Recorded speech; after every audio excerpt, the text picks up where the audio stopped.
ایک ایسے لیڈر کا تصور کریں جس کے بارے میں ایک برطانوی سفارتکار نے پیشگوئی کی تھی کہ وہ پھانسی پر چڑھنے کے لیے پیدا ہوا ہے۔ 14 سال بعد یہ خوفناک پیشگوئی سچ ثابت ہوئی۔ آج ہم ذوالفقار علی بھٹو کی زندگی اور سیاست کی پیچیدگیوں پر ایک گہری نظر ڈال رہے ہیں۔ اور اس جائزے کی بنیاد ہے سیدہ حمید کی کتاب بورن ٹو بی ہینگڈ۔ اس کتاب کا جو سب سے دلچسپ پہلو ہے وہ یہ ہے کہ یہ بھٹو کی کہانی کو ایک گریک ٹریجڈی یعنی گریک المیہ کے طور پر دیکھتی ہے۔ اچھا، یعنی ایک عظیم ہیرو کی کہانی جو اپنی ہی کسی خامی کی وجہ سے زوال کا شکار ہوتا ہے۔ جی بالکل، ایک ایسا ہیرو جو ناقابل یقین بلندیوں تک پہنچتا ہے لیکن پھر اس کا اپنا ہی تکبر یا کوئی ضد اس کے زوال کا سبب بن جاتی ہے۔ کتاب یہی سوال اٹھاتی ہے کہ کیا بھٹو کا مقدر پہلے سے لکھا تھا یا ان کے اپنے فیصلوں نے انہیں پھانسی کے تختے تک پہنچایا۔ تو آج کی گفتگو کا مرکزی سوال یہی ہے کہ وہ کون سے عوامل تھے جنہوں نے پاکستان کے ایک مقبول ترین لیڈر کو عروج سے زوال کی طرف دھکیل دیا؟ چلیں کہانی کو بالکل شروع سے شروع کرتے ہیں۔ ہم آپ کے لیے لاتے ہیں کتابوں کا نچوڑ، وائرل موضوعات اور وہ خبریں جن پر بات ہونی چاہیے۔ پڑھنے والے ہم، سننے والے آپ۔ لاڑکانہ کا وہ نوجوان کون تھا؟ کہانی 5 جنوری 1928 کو لاڑکانہ سے شروع ہوتی ہے۔ ان کے والد سر شاہ نواز بھٹو نے ان کے کان میں اذان دیتے ہوئے یہ خواہش کی کہ یہ بچہ حضرت علی کی تلوار ذوالفقار کی طرح دنیا سے ناانصافی مٹائے گا۔ تو نام میں ہی جیسے ان کے مقدر کا اشارہ تھا؟ جی، کتاب کے مطابق ان کی ابتدائی زندگی میں ہی مطلب خاندانی دباؤ میں ان کی شادی ایک بڑی عمر کی کزن شیریں امیر بیگم سے کر دی گئی، لیکن ان کا دھیان کہیں اور ہی تھا۔ اور وہ دھیان سیاست کی طرف تھا، ہے نا؟ میں نے پڑھا ہے کہ صرف 15 سال کی عمر میں انہوں نے قائد اعظم کو ایک خط لکھا تھا۔ بالکل، اور یہ واقعہ ان کی جو سیاسی سمجھ بوجھ تھی نا اس کو ظاہر کرتا ہے۔ انہوں نے قائد اعظم کو لکھا کہ وہ پاکستان کے لیے اپنی جان قربان کرنے کو تیار ہیں۔ قائد اعظم نے ظاہر ہے ایک بڑے کی طرح جواب دیا کہ پہلے اپنی تعلیم مکمل کرو، اور بھٹو نے اس مشورے پر عمل بھی کیا۔ پھر وہ امریکہ کی برکلی یونیورسٹی اور برطانیہ کی آکسفورڈ یونیورسٹی گئے۔ یہیں پر ان کی شخصیت کا وہ دلچسپ تضاد سامنے آتا ہے۔ ایک طرف وہ اتنے بڑے جاگیردار گھرانے سے تھے اور دوسری طرف کارل مارکس اور سوشلزم سے متاثر ہو رہے تھے۔ یہی تضاد تو ان کی پوری سیاست کا آپ کہہ لیں محور رہا۔ وہ ایک سوشلسٹ جاگیردار تھے۔ انہوں نے بعد میں اپنی زمینیں بھی زرعی اصلاحات میں حکومت کو دے دیں، جو اس وقت کوئی سوچ بھی نہیں سکتا تھا۔ تعلیم کے بعد بہت کم عمری میں ہی انہوں نے ایوب خان کی کابینہ میں وزیر تجارت کے طور پر سیاست شروع کی۔ یہیں سے ان کا سیاسی ستارہ بلند ہونا شروع ہوا، خاص طور پر جب وہ وزیر خارجہ بنے۔ 1965 کی جنگ اور اقوام متحدہ کی وہ تقریر، وہ تو تاریخ کا حصہ ہے۔ وہ تقریر بھٹو کی عوامی مقبولیت کا نقطہ آغاز کی۔ اقوام متحدہ کی سیکیورٹی کونسل میں انہوں نے جس جذباتی انداز میں کشمیر پر پاکستان کا مقدمہ لڑا اور کہا ہم 1000 سال تک جنگ لڑیں گے، اس ایک جملے نے انہیں راتوں رات پاکستان کا ہیرو بنا دیا۔ لیکن پھر تاشقند معاہدہ ہوا جس نے سب کچھ بدل دیا۔ کتاب اس لمحے کو کیسے بیان کرتی ہے؟ کتاب اسے بھٹو کی زندگی کا فیصلہ کن موڑ کہتی ہے۔ جب ایوب خان نے بھارت کے ساتھ تاشقند معاہدے پر دستخط کیے، بھٹو نے اسے کشمیر کے ساتھ غداری سمجھا۔ وہ ایک مشہور تصویر ہے جس میں ایوب خان اور شاستری معاہدے پر دستخط کر رہے ہیں اور پیچھے بھٹو کا اداس چہرہ نظر آ رہا ہے۔ ہاں، وہ بہت مشہور تصویر ہے۔ وہ چہرہ ہی ان کی پوری کہانی کہہ رہا تھا۔ انہوں نے اسی معاہدے کو بنیاد بنا کر ایوب خان سے راستے الگ کر لیے اور اسٹیبلشمنٹ کے نمائندے سے عوام کے ہیرو بن گئے۔ اور عوام نے انہیں واقعی ہیرو کی طرح اپنایا۔ مجھے وہ لاہور آمد کا منظر یاد ہے جس کا کتاب میں ذکر ہے۔ لگتا ہے اس دن ایک لیڈر نہیں، ایک عوامی تحریک نے جنم لیا تھا۔ وہ ایک تاریخی دن تھا جب بھٹو ایوب خان کی حکومت چھوڑ کر لاہور پہنچے تو لوگوں کا ایک سمندر تھا ان کے استقبال کے لیے۔ لوگوں نے انہیں کندھوں پر اٹھا لیا اور کتاب کے مطابق بھٹو کی آنکھوں میں آنسو تھے۔ شاید یہ پہلا موقع تھا جب انہیں اپنی عوامی طاقت کا اندازہ ہوا۔ اور اسی عوامی طاقت کو منظم کرنے کے لیے انہوں نے پاکستان پیپلز پارٹی بنائی۔ یہ پارٹی کن نظریات پر قائم کی گئی تھی؟ 1967 میں لاہور میں ڈاکٹر مبشر حسن کے گھر پر پاکستان پیپلز پارٹی کی بنیاد رکھی گئی۔ اس کے نظریاتی بانیوں میں جے اے رحیم اور ڈاکٹر مبشر حسن جیسے دانشور شامل تھے۔ پارٹی کے 4 بنیادی اصول تھے: اسلام ہمارا دین، جمہوریت ہماری سیاست، سوشلزم ہماری معیشت اور طاقت کا سرچشمہ عوام۔ تو ایوب حکومت نے اس نئی عوامی طاقت کو کچلنے کی کوشش کی ہوگی؟ بھٹو کو جیل میں ڈال دیا گیا، لیکن یہ اقدام بھی الٹا پڑ گیا۔ بالکل۔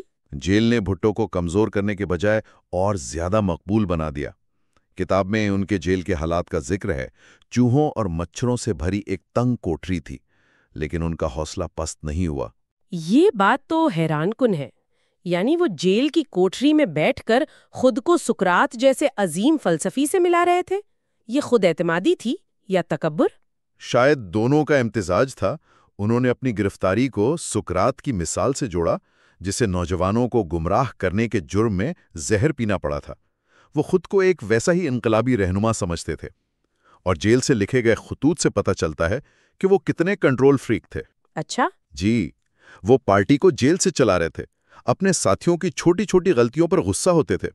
ان کا ماننا تھا کہ پارٹی ٹیلی فون کالز پر نہیں چل سکتی۔ اور رہائی کے بعد ان کی عوامی تحریک نے ایوب خان کی حکومت ختم کر دی۔ پھر 1971 کی جنگ، مشرقی پاکستان کی علیحدگی اور ایک ٹوٹا ہوا ملک۔ اس وقت بھٹو نے ایک بار پھر اقوام متحدہ میں ایک ڈرامائی کردار ادا کیا۔ وہ پاکستان کی تاریخ کا ایک سیاہ ترین باب تھا۔ مشرقی پاکستان کی علیحدگی کے بعد بھٹو نے اقوام متحدہ میں پولینڈ کی قرارداد کے کاغذات پھاڑ دیے اور واک آؤٹ کر گئے۔ اس ڈرامائی اقدام کے بعد وہ جب پاکستان واپس آئے تو ایک شکست خوردہ ملک کی صدارت ان کی منتظر تھی۔ تو اب وہ اقتدار کے عروج پر تھے۔ ایک ہاری ہوئی قوم کی امیدیں ان سے وابستہ تھیں۔ اقتدار میں آ کر ان کی بڑی کامیابیاں کیا تھیں؟ ان کی کامیابیاں واقعی بہت بڑی تھیں۔ سب سے پہلے تو شملہ معاہدہ، جو ایک بہت بڑی سفارتی فتح تھی۔ انہوں نے بھارت سے نہ صرف 93,000 جنگی قیدی واپس لائے، بلکہ 5,000 مربع میل کا علاقہ بھی بغیر کسی بڑے سمجھوتے کے چھڑوا لیا۔ یہ تو بہت بڑی کامیابی تھی۔ جی، اور پھر 1974 میں لاہور میں اسلامی سربراہی کانفرنس کا انعقاد، جس نے پاکستان کو مسلم دنیا میں ایک لیڈر بنا دیا۔ اسی کانفرنس میں انہوں نے بنگلہ دیش کو تسلیم کیا اور شیخ مجیب الرحمان کو گلے لگایا۔ اور ان کی معاشی پالیسیاں، خاص طور پر صنعتوں کو قومیانے یعنی نیشنلائزیشن کا قدم، کتاب اس کے بارے میں کیا کہتی ہے؟ نیشنلائزیشن بھٹو کے سوشلسٹ نظریات کا سب سے بڑا عملی قدم تھا۔ اس کا مقصد تھا دولت کی منصفانہ تقسیم۔ کتاب کے مطابق اس کے نتائج ملے جلے تھے۔ ایک طرف مزدوروں کو حقوق ملے، ان کا استحصال کم ہوا، لیکن دوسری طرف اس سے صنعتی ترقی کی رفتار سست ہوئی، بیوروکریسی کی مداخلت بڑھی اور سرمایہ کاروں میں بے چینی پھیلی۔ تو ایک طرف وہ عالمی سطح کے رہنما تھے اور عوام کو حقوق دے رہے تھے، لیکن دوسری طرف کتاب کہتی ہے کہ اقتدار نے ان کے اندر کے آمر کو جگانا شروع کر دیا تھا۔ اس کی پہلی علامات کب نظر آئیں؟ یہاں سے اس یونانی المیے کا دوسرا باب شروع ہوتا ہے۔ کتاب میں جے اے رحیم کا واقعہ ایک اہم موڑ کے طور پر بیان کیا گیا ہے۔ جے اے رحیم پارٹی کے نظریاتی بانیوں میں سے تھے، ایک بزرگ دانشور۔ ایک معمولی سی تنقید پر بھٹو نے اپنی ذاتی فورس سے انہیں بری طرح پٹوایا۔ یہ تو بہت سنگین بات ہے۔ یہ صرف ایک شخص پر تشدد نہیں تھا، یہ اس بات کا اعلان تھا کہ پارٹی میں اب نظریے پر شخصیت کو فوقیت حاصل ہے اور اختلاف رائے کی کوئی گنجائش نہیں۔ لیکن کتاب میں مرتضی بھٹو والا واقعہ بھی ہے جو ان کی شخصیت کے تضاد کو ظاہر کرتا ہے۔ جی، وہ بھی ایک دلچسپ واقعہ ہے۔ جب ڈاکٹر مبشر حسن وزیر خزانہ تھے تو بھٹو کے بیٹے مرتضی نے بیرون ملک سفر کے لیے اضافی $100 مانگے۔ ڈاکٹر مبشر نے قانون کے مطابق انکار کر دیا۔ معاملہ بھٹو تک پہنچا تو انہوں نے اپنے بیٹے پر غصہ کیا اور ڈاکٹر مبشر کے فیصلے کو صحیح قرار دیا۔ اچھا۔ یہ دکھاتا ہے کہ ان کے اندر اصول پسندی تھی، لیکن وقت کے ساتھ ساتھ ان پر اقتدار کا نشہ، خوشامدیوں کا حلقہ اور انٹیلیجنس ایجنسیوں پر انحصار غالب آتا گیا۔ اور پھر 1977 کے انتخابات آئے جو بھٹو کے سفر کا سب سے بڑا ٹرننگ پوائنٹ ثابت ہوئے۔ کتاب ان انتخابات میں دھاندلی کے الزامات پر کیا کہتی ہے؟ کتاب ڈاکٹر مبشر حسن کے حوالے سے بتاتی ہے کہ بھٹو خود واضح اکثریت سے جیت رہے تھے، انہیں کسی دھاندلی کی ضرورت نہیں تھی، لیکن اپنے ساتھیوں کی وفاداری ثابت کرنے اور مخالفین کو کچلنے کی خواہش میں انہوں نے کچھ حلقوں میں امیدواروں کو کھلی چھوٹ دے دی۔ انہیں اندازہ نہیں تھا کہ یہ فیصلہ ان کے خلاف ایک ایسی عوامی تحریک کو جنم دے گا جو آخر کار ان کی حکومت ہی لے ڈوبے گی۔ اور اسی افراتفری کا فائدہ جنرل ضیاء الحق نے اٹھایا، جنہیں بھٹو نے خود آرمی چیف بنایا تھا۔ جی، یہی تو تاریخ کی ستم ظریفی ہے۔ 5 جولائی 1977 کو ضیاء الحق نے مارشل لا لگا دیا اور بھٹو کو ایک سیاسی مخالف کے والد کے قتل کے مقدمے میں گرفتار کر لیا گیا۔ شدید ذاتی بغض رکھتے تھے۔ کتاب میں ڈاکٹر مبشر حسن کا ایک واقعہ ہے کہ انہوں نے جج سے بھٹو کی جان بخشی کی بات کی تو جج نے صاف کہا، اگر میں اسے پھانسی نہیں دوں گا تو پاکستان کا کوئی اور جج یہ کام نہیں کرے گا۔ اس کا مطلب ہے کہ فیصلہ پہلے ہی ہو چکا تھا۔ جی، ایسا ہی لگتا ہے۔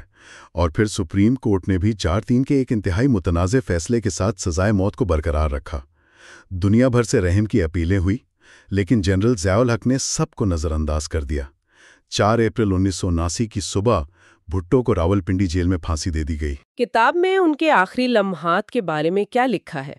کتاب کے مطابق وہ آخر تک باوقار اور نڈر رہے۔ جب جلاد انہیں پھانسی گھاٹ کی طرف لے جا رہا تھا تو انہوں نے اس سے کہا، اوے چودھری جلدی کر۔ ان کی پھانسی کی خبر پاکستانی عوام کو سرکاری میڈیا سے نہیں بلکہ BBC اور ریڈیو آسٹریلیا سے ملی۔ تو سیدہ حمید کی کتاب ذوالفقار علی بھٹو کو ایک ایسے ہیرو کے طور پر پیش کرتی ہے جس نے عوام کو زبان دی، پاکستان کو ایٹمی طاقت کی بنیاد دی، لیکن ان کا اپنا تکبر اور اقتدار کی سیاست ہی انہیں لے ڈوبی۔ بالکل، بھٹو کی کہانی صرف ایک شخص کے عروج و زوال کی داستان نہیں، یہ پاکستان کے سیاسی نظام کا المیہ بھی ہے۔ کتاب ایک بہت گہرا سوال چھوڑ جاتی ہے، کیا پاکستان کا اصل المیہ ایک لیڈر کو پھانسی دینا تھا، یا یہ کہ یہاں مقبول عوامی لیڈروں کو راستے سے ہٹانے کا سلسلہ آج بھی کسی نہ کسی شکل میں جاری ہے؟